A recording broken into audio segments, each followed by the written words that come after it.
Picture this. The world has long seen ABBA as the epitome of pop perfection, a shining, glittering image of Swedish musical success filled with infectious melodies and flawless harmonies. But beneath the polished surface, there was a tension that never quite left the room. And now, after years of silence, Benny Andersson has finally opened up about the darker side of his longtime creative partner, Bjorn Ulvaeus, sending shock waves through the music world. For decades, fans marveled at the tight-knit collaboration between Andersson and Ulvaeus.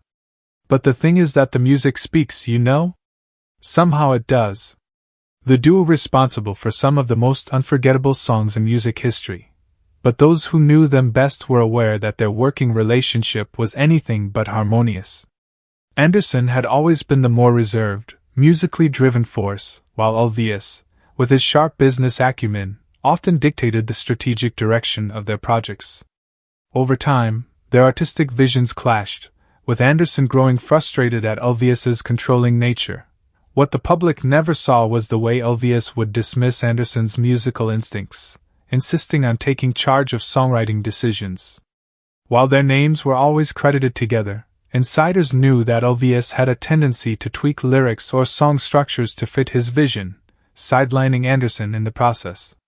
This power struggle was always bubbling under the surface, and now it has finally boiled over. It wasn't just Andersson who felt the weight of Ulvaeus's dominance. Both Agnetha Faltskog and Annifrid Lyngstad had their own share of grievances. Behind the glitzy performances and picture-perfect promotional material, the band was often at odds. Ulvaeus, known for his meticulous approach, would insist on multiple takes in the studio, often driving Agnetha to exhaustion. His perfectionism bordered on ruthless, and his insistence on creative control put a strain on his relationship with both women. The growing tension within ABBA mirrored their personal lives, with both couples, Ulvaeus and Agnetha, Andersson and Annifrid, eventually divorcing. But while Andersson managed to maintain a level of friendship with his former wife, Agnetha found herself at odds with Ulvaeus long after their split. His cold and calculated approach to both music and personal relationships left deep wounds that would take years to heal. Ulvaeus's separation from Agnetha was far from amicable.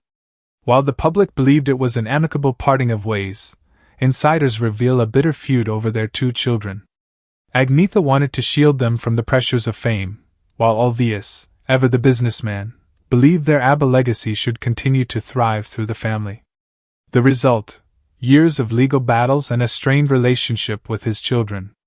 Even after their divorce, the former couple struggled to find common ground, with Agnetha retreating from the spotlight and Ulvaeus doubling down on ABBA projects. His decision to push for ABBA reunions and hologram concerts was yet another reminder of his relentless drive, one that often came at the expense of those closest to him. While his conflicts within ABBA are well documented, Ulvaeus's difficult nature extended beyond the band. Throughout his career, he developed a reputation for being difficult to work with, often clashing with producers, engineers, and fellow musicians. Year by year I had to say that the backing tracks got better and more intricate.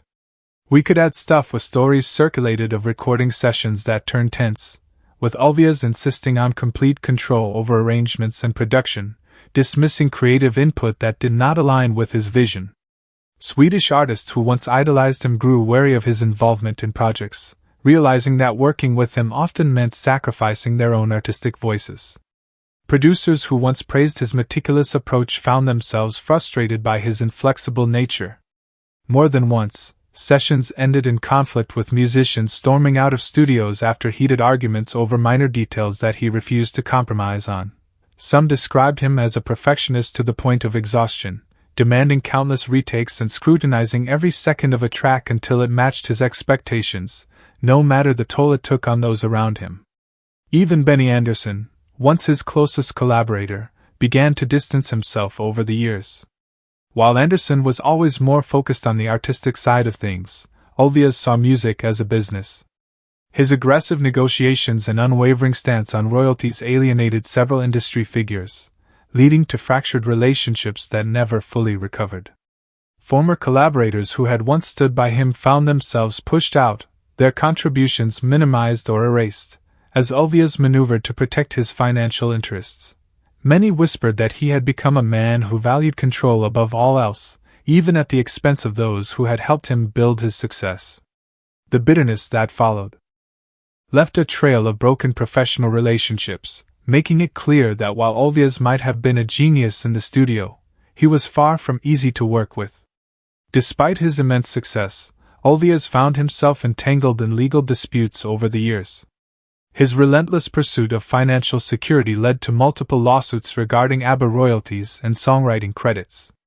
The sweet melodies that had once defined his legacy became overshadowed by the bitter reality of courtroom battles and legal accusations. At one point, former business associates accused him of withholding profits and manipulating contract terms in his favor. These allegations sparked heated debates in the industry, with some defending his shrewd business instincts and others condemning his ruthless approach. The lawsuits piled up, each one further tarnishing his once pristine reputation. Some claimed he had aggressively revised old contracts to favor himself, retroactively squeezing out those who had once shared in ABBA's success. Former collaborators whispered that Ulvaeus's obsession with control extended beyond the studio. It reached into financial dealings, where he meticulously ensured that every fraction of a percentage point tilted in his favor. The fallout from these legal battles was far-reaching. Some of his oldest allies turned their backs on him, wary of the man who had once been their friend but had now become a force to be reckoned with in the business world. While he emerged relatively unscathed in the legal sense, the damage to his reputation was undeniable. The industry, once in awe of his songwriting genius, now viewed him with a degree of caution, as a man whose relentless ambition came at a cost that not everyone was willing to pay. Beyond the music and the business, Ulv faced personal demons that few knew about. Over the years, he struggled with memory loss, an affliction that made him question his own legacy. The man who had built an empire on songwriting and storytelling found himself unable to recall key moments of his life. Frustration and fear consumed him as he wrestled with the irony of forgetting the very words and melodies that had defined his career. The once razor-sharp mind that had shaped ABBA's sound now found itself lost in a haze of uncertainty. His personal relationships also suffered. While he remarried in the early 1980s, his relentless work ethic meant he was often absent from family life. His second wife endured long stretches of emotional neglect as Ulvaeus buried himself in work, using ABBA's continued legacy as both an obsession and an escape. His children too felt the distance, growing up with a father more invested in musical projects than in their day-to-day lives. Resentment built over the years, leaving emotional scars that proved difficult to heal. As time went on, Ulvaeus' stubbornness and need for control only intensified. Many former friends and colleagues speak of his growing isolation, with fewer people willing to put up with his demanding nature. Invitations to social gatherings became fewer, business discussions turned into cold negotiations, and the warmth that once surrounded him slowly dissipated. Those closest to him could see it. He had become a man haunted by his own ambition, unable to let go of the past and yet paradoxically unable to fully remember it. Now, with Andersson's candid revelations, the full picture is finally coming to light. Their partnership, once celebrated as one of the greatest in music history, had long been strained. For years, they had stood as an unbreakable creative duo, but behind closed doors, the fractures had deepened beyond repair. Andersson had grown weary of Ulvaeus's relentless need for control, his insistence on having the final say on every decision, and his unyielding obsession with maintaining his dominance over ABBA's legacy. What had once been a brotherly bond had disintegrated into a cold, calculated alliance held together only by necessity. The recording sessions, which once brimmed with excitement, had turned into battlegrounds of ego and frustration. Andersson, who had always been the more emotionally attuned of the two, struggled to reconcile the man he had once admired with the power-hungry figure that Ulvaeus had become. Their disagreements, once minor disputes, had escalated into fiery confrontations, sometimes ending with one storming out of the studio, slamming the door behind them. The tension between them extended beyond the music. Business dealings became contentious, with Andersson feeling sidelined as Ulvaeus tightened his grip over ABBA's financial empire. As Ulvaeus orchestrated reunion projects, museum exhibitions, and lucrative licensing deals, Andersson felt increasingly like a mere bystander in the very legacy he had helped build.